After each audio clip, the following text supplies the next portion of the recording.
Jack Parsons had a sex magic partner in the OTO named Marjorie Cameron.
Anton LaVey, founder of the American Church of Satan.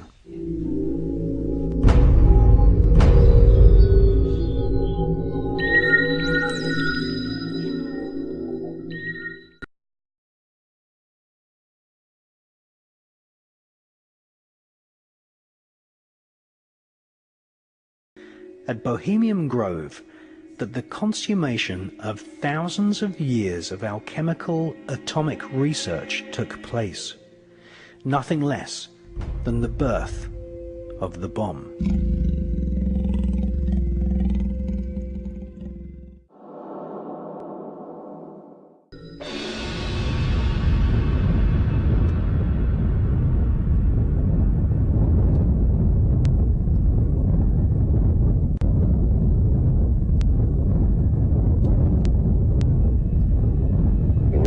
Would not be the same.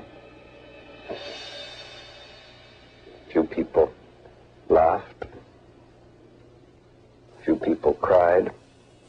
Most people were silent. I remembered the line from the Hindu scripture, the Bhagavad Gita. Vishnu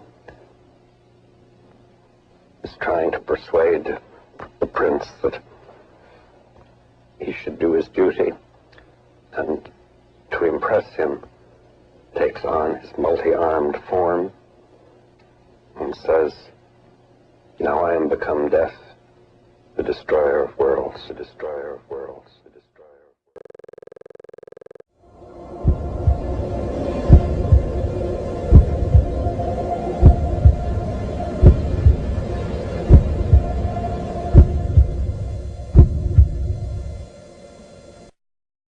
It's obvious that the pyramid is extraterrestrial.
On a pour principe depuis ce matin avec tous nos invités de parler pour les 20 ans de France Info que l'on célèbre ici, des 20 prochaines années, et avec vous, votre univers qui a toujours été futuriste, vous savez sûrement déjà comment vous pensez l'avenir dans 20 ans, comment vous le voyez? Non, je ne sais pas, et je dirais même de moins en moins, parce que j'ai l'impression qu'il était presque plus facile de prévoir l'avenir ou le futur dans la fin du XXe siècle. Aujourd'hui, il y a une telle accélération des événements, les enjeux sont tellement importants et sont tellement multiples. Il y a un élément tout à fait nouveau qui est intervenu, qui est quand même la prise de conscience, il était temps, de la fragilité de la planète. Alors cette fragilité est quand même extrêmement présente, et elle va s'accélérer, elle va se montrer, se révéler de plus en plus. Déjà dans 20 ans, vous craignez que... je pense qu'on est parti. Je pense qu'il y a des dérèglements qui risquent de... Là, vraiment, je ne parle pas du tout en tant que spécialiste, je ne le suis pas. Mais je pense que la planète est en train de se réveiller, en train de se révolter. On lui a fait trop de mal. Donc ça, c'est un élément qui va compter énormément. La prise de conscience des politiques n'est pas une chose vaine. Hein. Je crois que c'est une réalité. Jean-Christophe Augier, notre spécialiste BD sur France Info, bonjour. Bonjour. Enki Bilal a beau faire le modeste, il a toujours une vocation, en tout cas une idée de ce qui allait se passer. On le traite de visionnaire parce que avec Christin, il avait vu quand même tomber, s'écrouler le monde communiste avant l'heure dans Parti Chasse. C'était bonne dizaine d'années avant. Ah oui, 83. Et puis il a également eu la préscience, on peut presque le dire, des événements du 11 septembre 2001 dans le premier tome de sa dernière œuvre, la tétralogie du monstre, et qui se passe en 2026. Donc il sait très bien ce qui va se passer dans 20 ans, puisque toute l'histoire se passe en 2026. Il est un élément très important de votre dernier album, qui est le fait religieux. Alors nous le sentons déjà un peu, mais vous allez jusqu'à montrer que bientôt nous serons accueillis dans les hôpitaux par des médecins religieux. Vous pensez que ce fait religieux sera fondamental? J'étais venu en sachant qu'il y avait 7 minutes, donc je ne voulais pas rajouter de la catastrophe à la catastrophe. Donc effectivement, c'est quelque chose que j'ai déjà mis en scène, cette espèce d'obscurantisme religieux qui me fout la trouille, qui me fait très peur et qui est quand même à nos portes, hein, ça c'est une évidence. Je pense que tout ça est possible. Je pense que les scénarios qui sont possibles vont du catastrophisme le plus absolu, et effectivement une guerre de religion n'est pas à exclure, c'est quelque chose qui est extrêmement dangereux, extrêmement humain. Et cette fragilité-là, elle est vraiment dans l'humain. Et puis il y a également des prises de conscience qui sont liées peut-être à la vie ensemble et à la manière de partager quand même les richesses, des richesses qui ne sont pas infinies. Donc il y a cette espèce de cohabitation. Je crois qu'il faut prendre conscience d'une chose, c'est que la planète, elle est extrêmement petite finalement. Et moi je crois que tous les êtres humains devraient avoir la possibilité, parce qu'on s'est habitué à ces images, mais devraient avoir la possibilité de comprendre de quoi elle est faite cette planète, et comment elle se trouve, comment elle est située dans l'univers. C'est extrêmement petit et c'est extrêmement fragile. Donc ça, cette prise de conscience, elle est presque galvaudée maintenant par des images qui nous viennent de partout. On vit avec quelque chose qui est extrêmement précieux et on s'en rend